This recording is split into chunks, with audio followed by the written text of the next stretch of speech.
Nesta terceira aula de eletrônica digital, nós vamos continuar a descrever alguns flip-flop, que são o flip-flop JK, flip-flop D e T. Bom, o flip-flop que já conhecemos é o flip-flop RS, set e reset. Bom, esse flip-flop tem um problema, a gente já viu qual. Se você tenta setar e resetar o flip-flop ao mesmo tempo, a gente tem um comportamento que a gente chamou de inválido. Para resolver esse problema, foi inventado o flip-flop JK, né, que é esse daqui, que tem duas entradas de controle, J e K, da mesma forma que RS anteriormente. Uma entrada de sincronização, aqui o clock, e duas saídas, Q e Q negado. Bom, então a diferença com o flip-flop RS, ela acontece aqui, quando a gente ativa o J e o K ao mesmo tempo. Em vez de ter um estado inválido aqui, a gente muda o estado anterior, ou seja, inverte o estado anterior. Se o flip-flop estava setado, né, com a saída Q em 1, aí ela vai para 0. Se o flip-flop estava resetado com a saída Q igual a 0, aí ela vai para 1, certo? Então, essa é a diferença com o flip-flop RS. Então, agora, não temos nenhuma configuração que seja inválida, né? Todas têm uma função e podem ser utilizadas. Bom, aqui tem mais um exemplo de simbologia, né? Dessa bolinha aqui na entrada clock. Então, a gente tem um flip-flop sensível à borda de descida do clock. Aqui é a bolinha borda de subida, a gente já falou várias vezes. Aqui embaixo temos o cronograma do flip-flop JK, que deve se comportar de acordo com a tabela da verdade que vimos aqui. Então, a cada borda de subida, né, que a gente vai analisar o valor das entradas de controle J e K para conhecer o valor da saída. No início aqui, J em 0, K em 0, então normalmente esta é de memorização, mas não tem borda de subida. A primeira borda de subida aqui acontece em A. Aí nesse ponto A, a gente tem o K em 1 e o J em 0. Então significa que a gente está resetando o flip-flop, porque esse J será o equivalente do set no flip-flop RS e esse K seria o equivalente do reset. Então, nessa borda de subida, a gente reseta o flip-flop. E o que acontece aqui? A saída aqui passa de 1 para 0. Próxima borda de subida, aqui no tempo C. O K está em 1, o J em 1. Aí esse é um novo estado desse flip-flop JK. Acabamos de ver aqui. O estado de saída vai mudar, certo? Vai estar invertido. Então, o que estava em 0, aqui em C, ele vai passar para 1. Okay? A gente chama toggle em inglês. Okay? Inverter o estado lógico. Em E, aqui a gente tem J em 0 e K em 0. Então, normalmente, nada muda. E, na verdade, é o que a gente vê aqui no cronograma. Em G, a gente tem J em 1, K em 0. Então, significa que a saída aqui vai para 1. Já estava em 1, ok? Já estava setado. Tudo bem. Tempo I, próxima borda de subida. J e K em 1. Toggle. Então, inverto a saída. Ela estava em 1, ela passa para 0. E, finalmente, o último tempo K, aqui, J em K, de novo em 1. Então, de novo, a gente vai mudar o estado. Estava em 0, ele passa para 1. Então, devido à remoção desse estado inválido, né, que o flip-flop RS apresentava, esse flip-flop JK é bem mais utilizado. Vamos agora analisar o funcionamento interno desse flip-flop JK. Bom, eu coloquei aqui nesse canto o flip-flop RS que a gente viu na aula anterior. Aí você presta atenção aqui, esse novo flip-flop JK é muito parecido com o RS. Qual é a única diferença?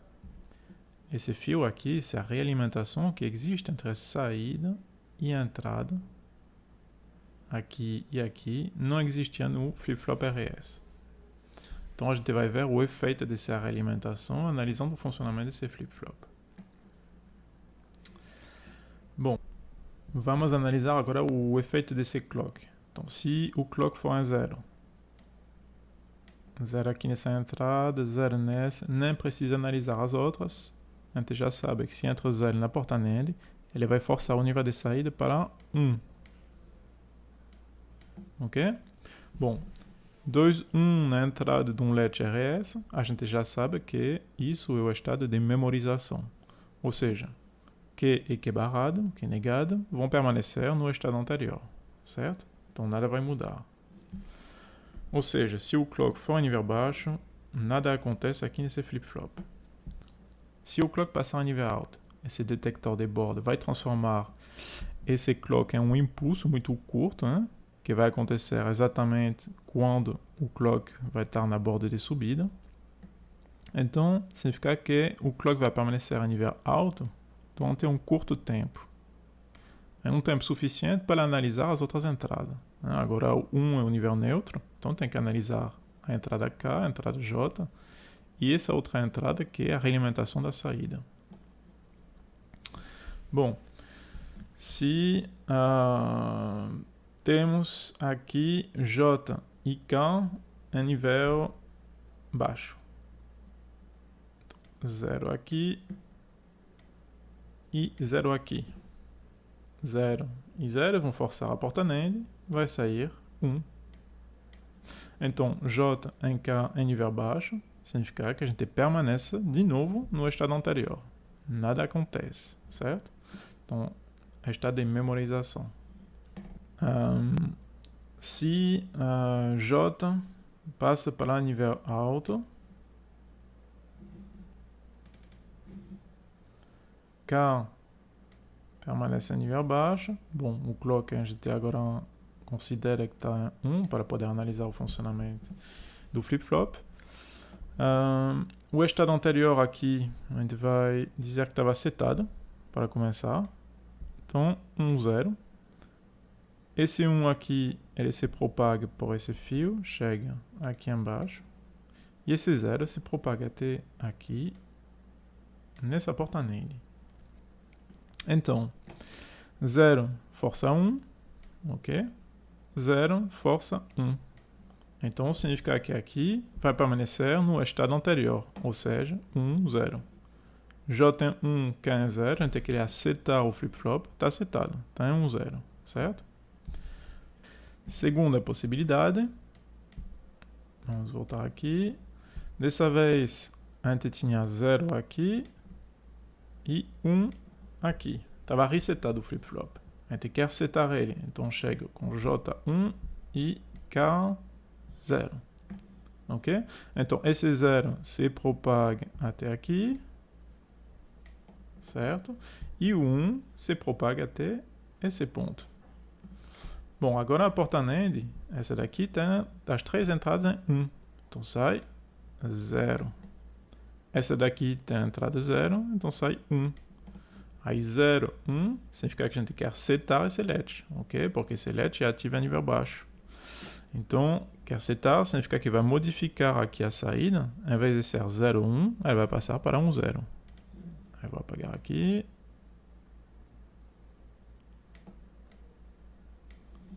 Vai para 1, 0. Então, esse 1 se propaga aqui nesse fio, chega aqui. Vou só rabiscar aqui. Pronto, agora tem 1. Esse 0 se propaga aqui para substituir esse 1. Então, a gente tem 0, 1, 1. O 0 vai para 1. E esse 1 permanece, certo? Então, 1, 1, está de memorização, 1, 0 permanece. Ou seja, JK com 1, 0, a gente tem a saída 1, 0, certo? Independente do nível anterior que tinha aqui, a gente vai setar o latch.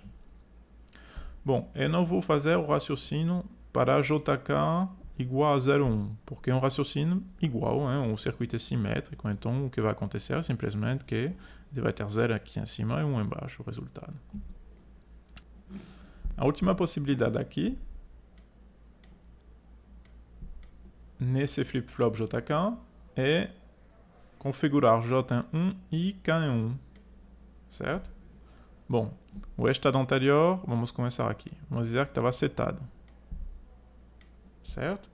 Então, esse 0 se propaga até aqui, esse 1 se propaga até aqui, certo?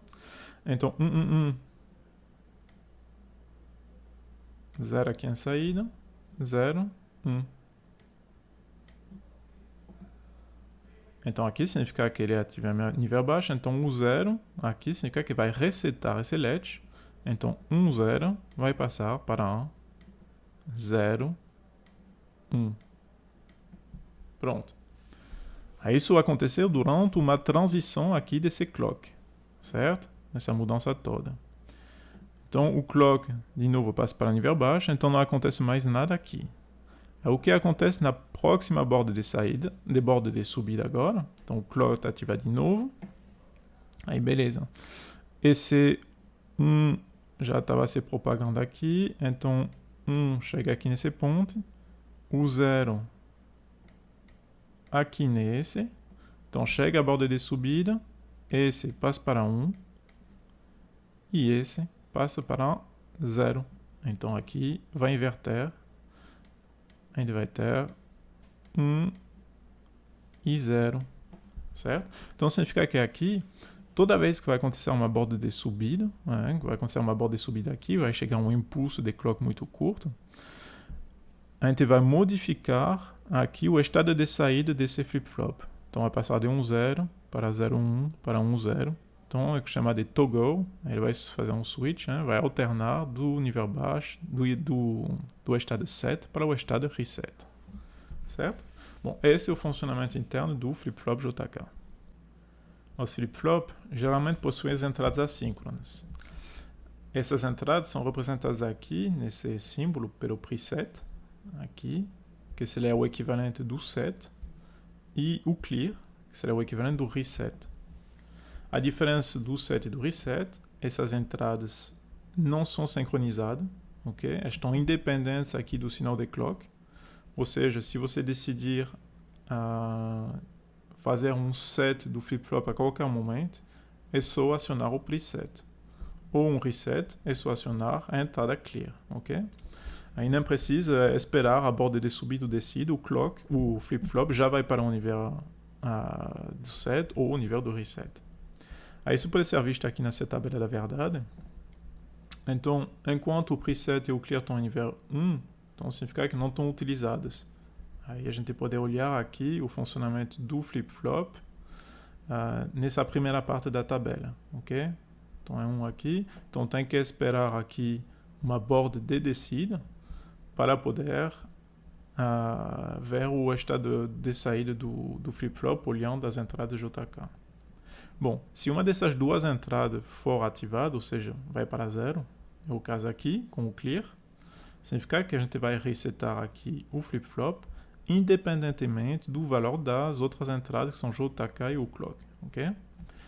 Se o preset vai para 0, a gente seta o flip-flop, vai para 1, e querendo fazer os dois ao mesmo tempo, é equivalente o mesmo problema que a gente tinha já no latch RS.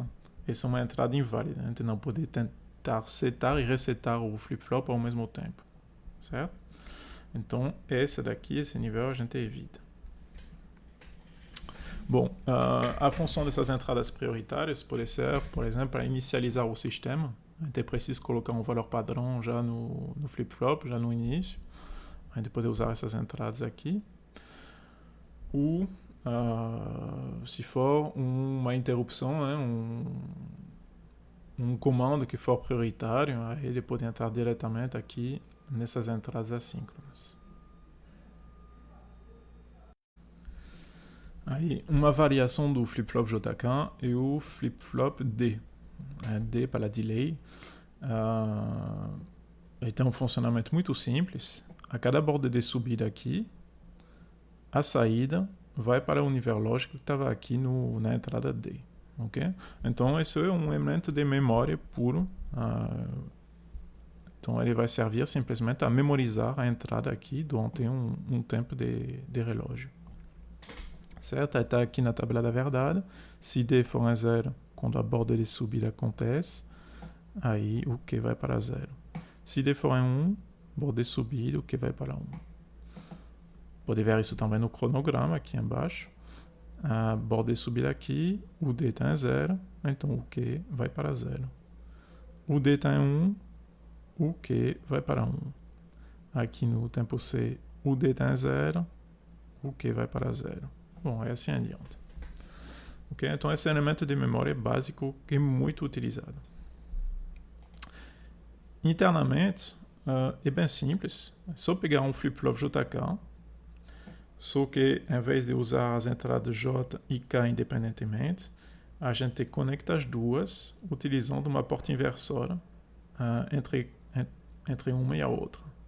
Então, significa que se J for em 0, K vai estar em 1. Se J for em 1, K vai estar em 0.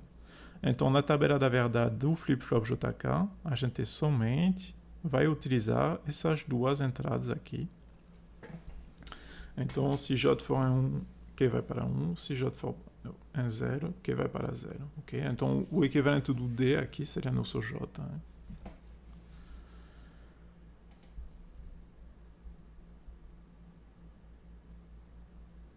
Aí, uma aplicação básica do flip-flop D, eu já falei que é um elemento de memorização básico, hein? Então, será fazer uma transferência de dados em paralelo. Aí você tem um circuito combinacional que tem 3 saídas, X, Y, Z. Você quer armazenar esses dados num instante T, aqui, que vai ter aquela borda de descida.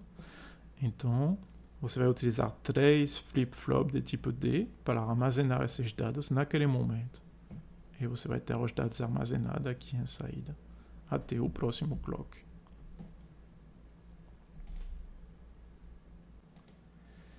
E o último flip-flop é o flip-flop de tipo T, para toggle.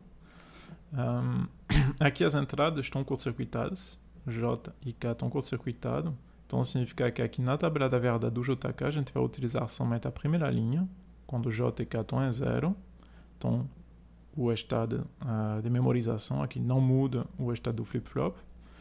E o estado J e K estão em 1, significa que o estado toggle, então quando vai inverter o nível de saída do flip-flop, certo? Aí esse flip-flop T tem esse símbolo daqui, e a tabela da verdade pode ser resumida a essa. T igual a 0, o estado é memorizado. Então, o estado de saída não muda, é igual ao estado anterior. E T igual a 1, o novo estado é igual ao inverso do estado anterior. Então, tem aquele fenômeno de toggle, né? A alternância de nível lógico. Então, finalizamos essa terceira aula. Eu convido vocês a responder essa série de perguntas aqui. Então, essa é a primeira página. E realizar um cronograma aqui nessa segunda página.